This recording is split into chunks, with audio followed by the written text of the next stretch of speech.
दिल कुर्बान, इसमें जान भी कुर्बान है। तेरा पाकिस्तान है, ये मेरा पाकिस्तान है, तेरा पाकिस्तान। बिस्मिल्लाहिर्रहमानिर्रहीम।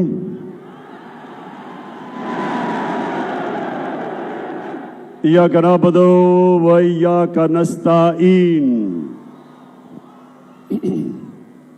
इसको बस। मेरे खुशाब के बाशऊर शहरियों, खास तौर पे मेरी बहनें जो आज यहां आई हैं, नौजवानों, सबसे पहले कि आप सबने मेरे साथ ये वादा करना है कि जो खुशाब में एक लोटा और एक लोटी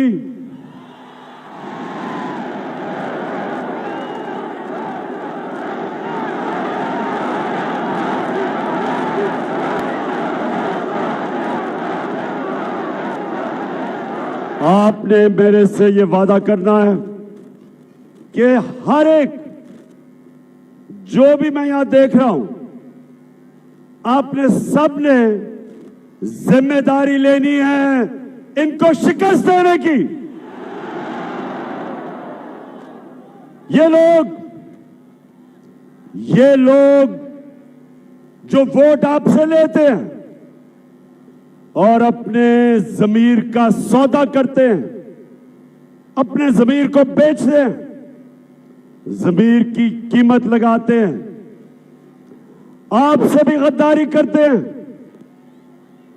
अपनी कौम से भी गद्दारी करते हैं, अपने आइन से भी गद्दारी करते हैं और अपने दीन से भी गद्दारी करते हैं।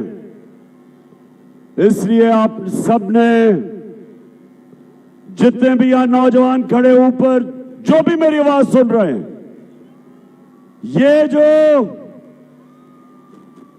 ये जो जंग है, ये इमरान खान की नहीं, ये आप सबकी जंग है। ये सियासत नहीं, ये जहाद है। हमने जो साजिश हुई थी, अमेरिका ने यहां के जो मीर जाफर और मीर सादिक को साथ मिला के 22 करोड़ पाकिस्तानियों की मुंतखब की हुई हुकूमत, इन्होंने साजिश करके वो हुकूमत गिराई और इस मुल्क के बड़े बड़े डाकुओं को हमारे ऊपर बिठा दिया। 22 करोड़ लोगों की तौहीन की, हमारी तौहीन की। अपने मुल्क में मैं मगरिब को बहुत बेहतर जानता हूं। मेरी बड़ी जिंदगी का हिस्सा क्रिकेट की वजह से मगरबी मुमालिक में गुजरा। अपने मुल्क के अंदर एक जमानत के ऊपर, जमानत पे इंसान को वो चपरासी की भी नौकरी नहीं देते। हमारे मुल्क पे एक करप्ट तरीन, एक जूते पॉलिश वाले करने को हमारा सरबरा बना दिया। बताएं, क्या आप चेरी ब्लॉसम को अपना वजीर आजम मानते हैं? क्या हमजा कुकड़ी को अपना वजीर आला मानते हैं? और क्या आसिफ जरदारी बीमारी को आप उसको मानते हैं? और आप जिसकी कीमत बड़ी महंगी हो गई है, डीजल को मानते हैं? कौन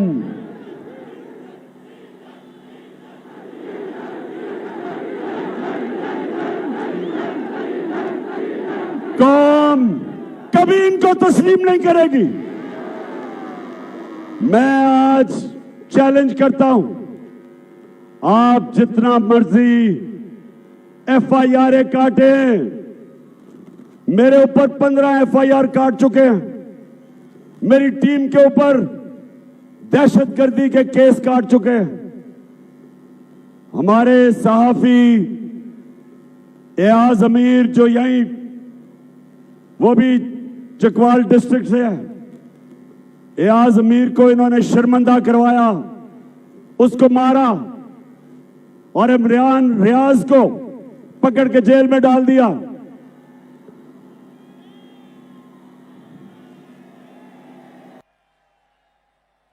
धमकियां दी जा रही हैं। एक टेलीफोन जिसका कोई नंबर नहीं आता, वहां से धमकियां दी जाती है, डराया जाता है, खौफ दिलवाया जाता है। एक आदमी बैठा हुआ है लाहौर में, उसकी सिर्फ एक मिशन है कि किसी ना किसी तरह इन चोरों को इलेक्शन जिता दे। वो लाहौर वाले को भी मैं बता रहा हूं कि तुमने जो मर्जी करना है, तुम सिर्फ अपने आप को जलील करोगे, लोग तुम्हें बुरा भला कहेंगे, तुम जितनी धांधली करवाओगे, तुम जो मर्जी कर लो, धांधली के बावजूद इंशाअल्लाह जब ये बाय इलेक्शन का अगले इतवार इनके फैसले आएंगे तो हमजा कुकड़ी वापस होंगे। धरती से फसली बटेरों को भगाएंगे। मेरे खुशाब के नौजवानों, अब मैं आपको एक मैं बात कहना चाहता हूं, गौर से सुने और सामने बस बड़े गौर से सुने। अभी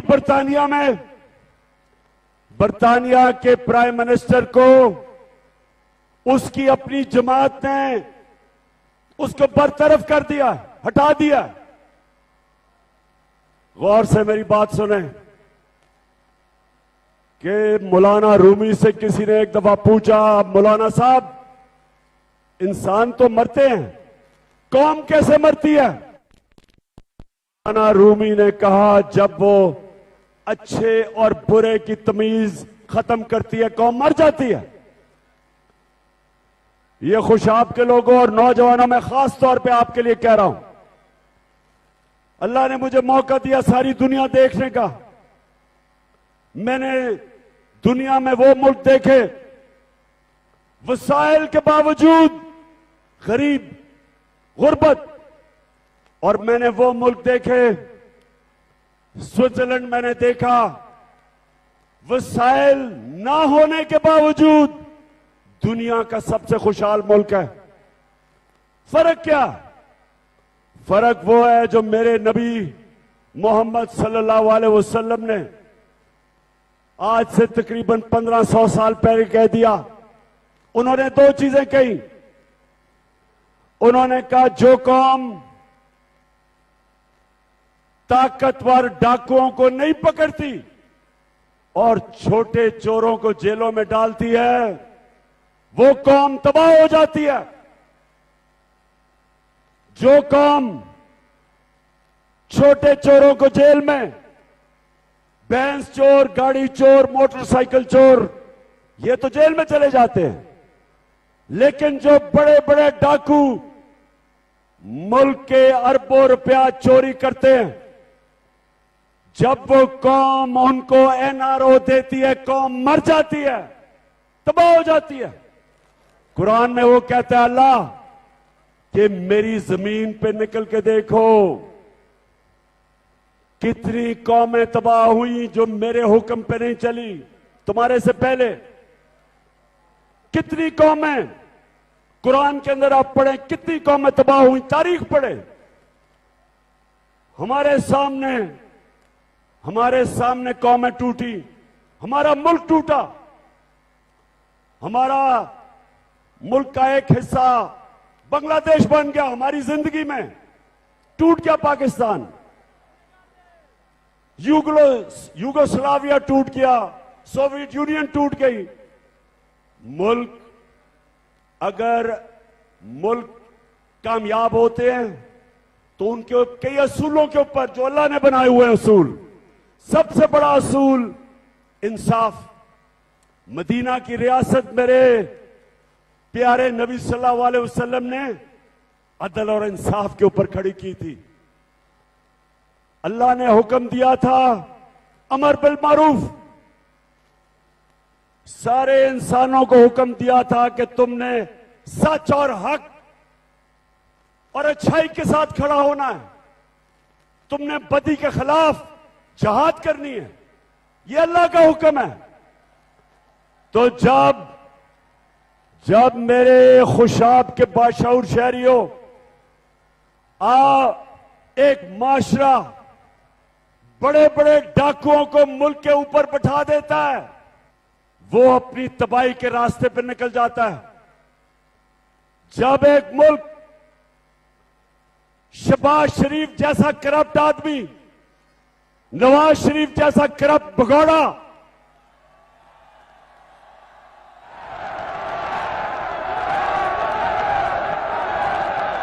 आसिफ जरदारी जो 30 साल से मुल्क को लूट रहा है,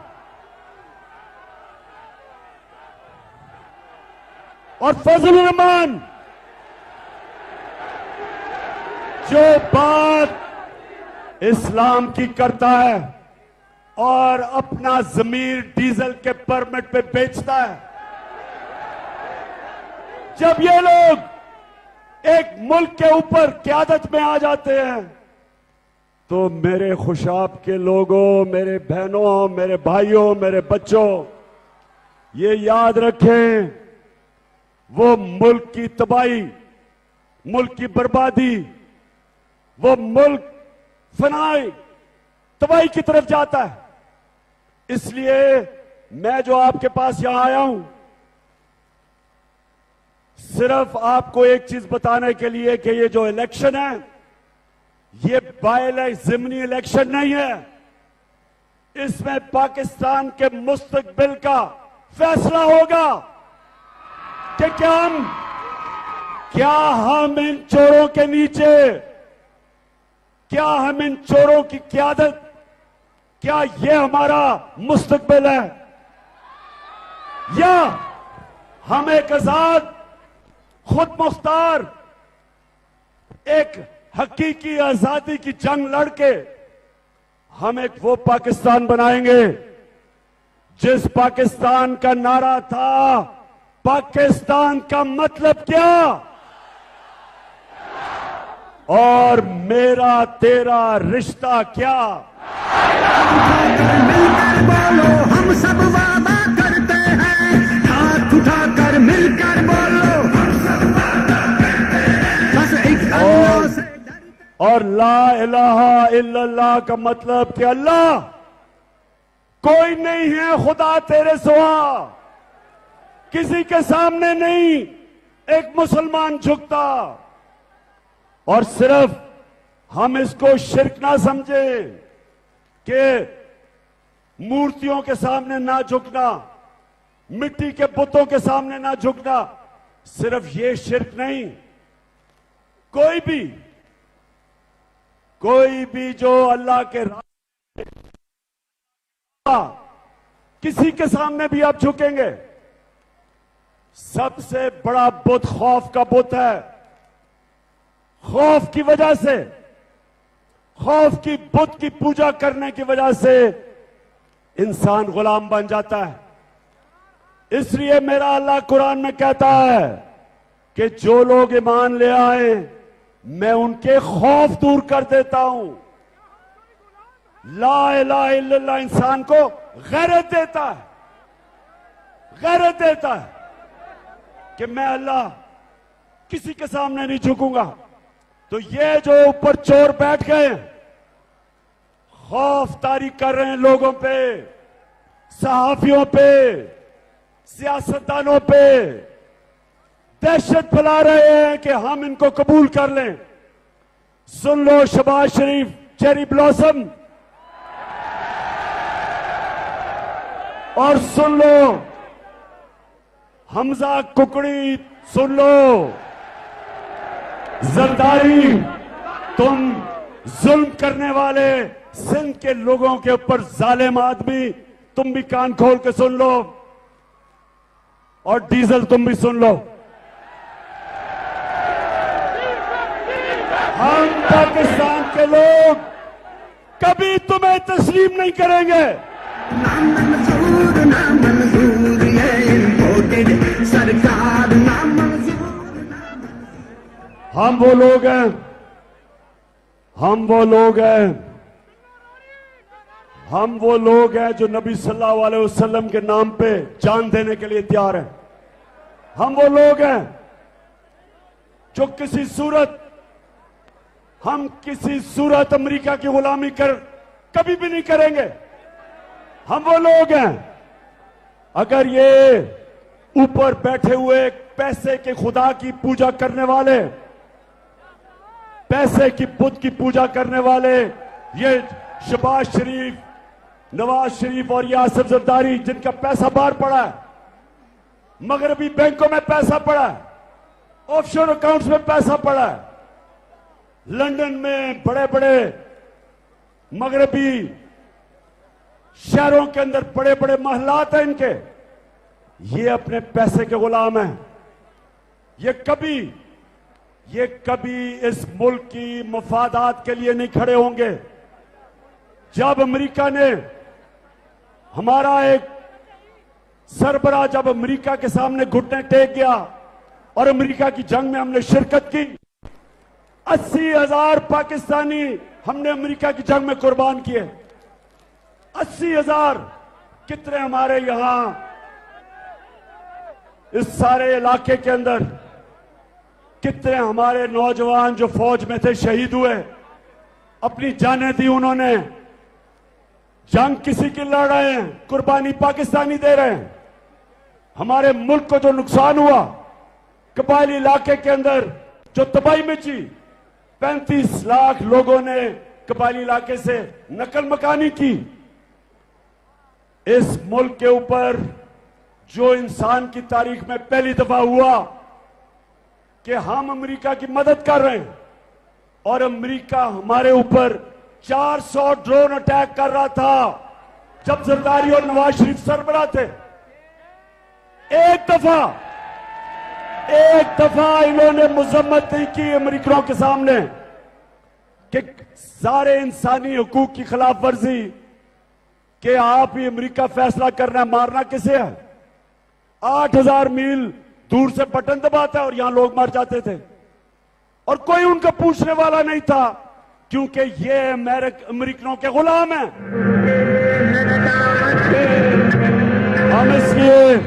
हम इसलिए मेरे खुशाब के बाशऊर शहरियों, ये समझ जाओ कि ये जो ऊपर अमेरिका ने हमारे मुल्क में साजिश करके मीर जाफर और मीर सादिकों के साथ मिलके, कभी साजिश बाहर से कामयाब नहीं होती जब तक मुल्क के अंदर मीर जाफर और मीर सादिक ना हो।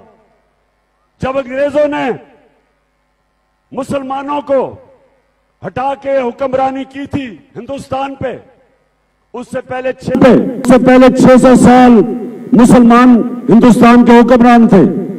तो जब अंग्रेजों ने मुसलमानों की हुक्मरानी खत्म की तो उन्होंने बंगाल से शुरू किया और बंगाल के अंदर वो कभी कामयाब ना होते अगर वहां एक गद्दार मीर जाफर अगर वो ना बैठा होता और अंग्रेजों के साथ ना मिलके सिराजुद्दौला को शिकस्त दिलवाता।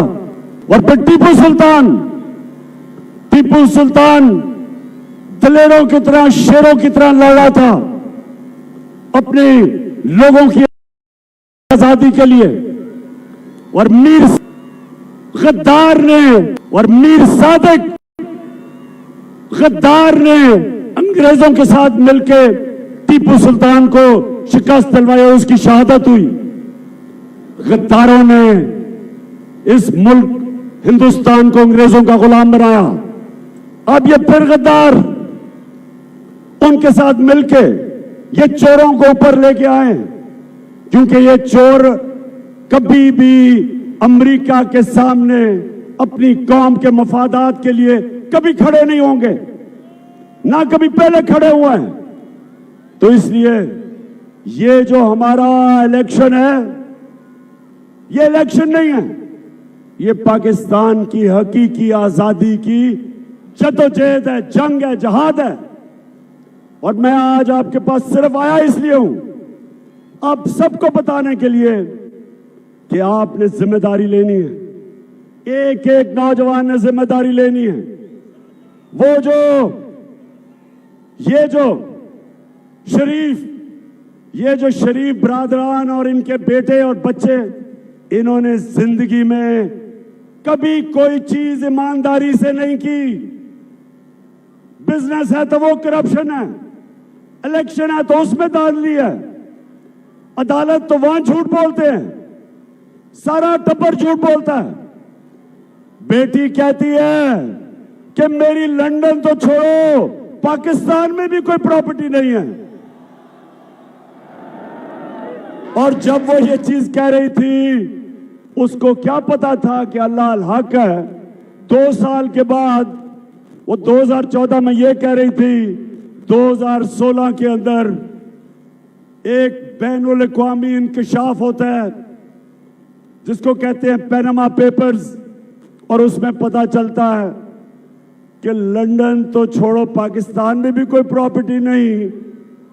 प्रॉपर्टी पाकिस्तान में, लंदन में कहना था कि सस्ती प्रॉपर्टी कोई नहीं, क्योंकि सबसे महंगे लंदन के इलाके में इंकशाफ होता है कि 4 बड़े बड़े महलात मरियम बीबी के नाम पे है।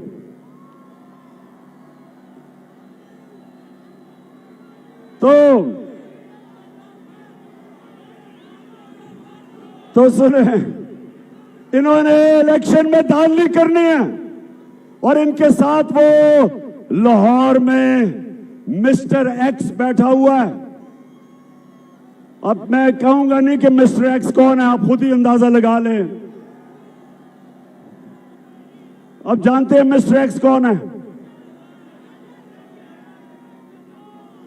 एक पहले ने इनके लिए 2013 में धांधली की थी, उसको उन्होंने नवाजा, पहले एंटी करप्शन का हेड बनाया, अब एक और उसने नवाज दिया है, तो अब वो बैठा हुआ है।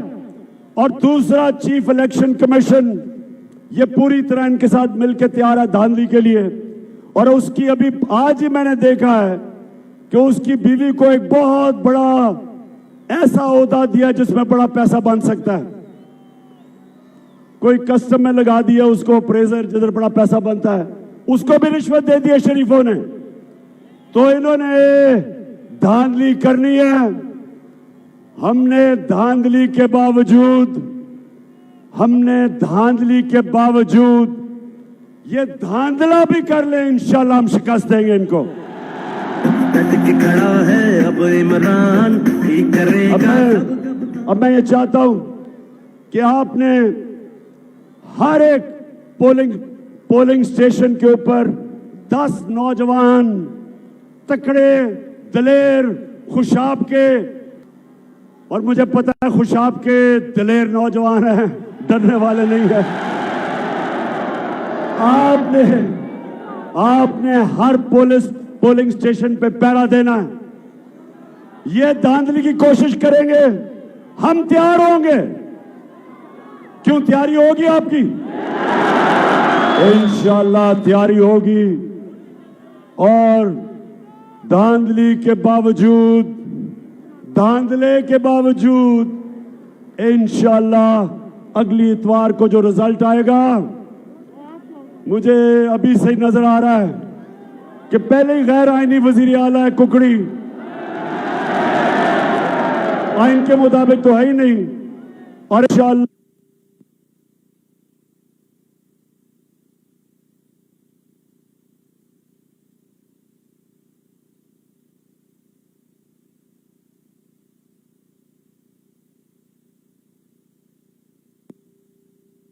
हमें वो भी पता है, बड़े हमारे वो भी कैंडिडेट हैं, लेकिन इस वक्त अगर आपने हमारे तहरीके इंसाफ का जो बल्ले का निशान है, अगर उसको आपने सबने मिलकर वोट ना दी, हमारी अगर वोट डिवाइड हो गई तो मुखालिफ जीत सकता है। इसलिए सबके लिए मेरा आज पैगाम है, आपने बल्ले को सिर्फ मोड़ लगानी है।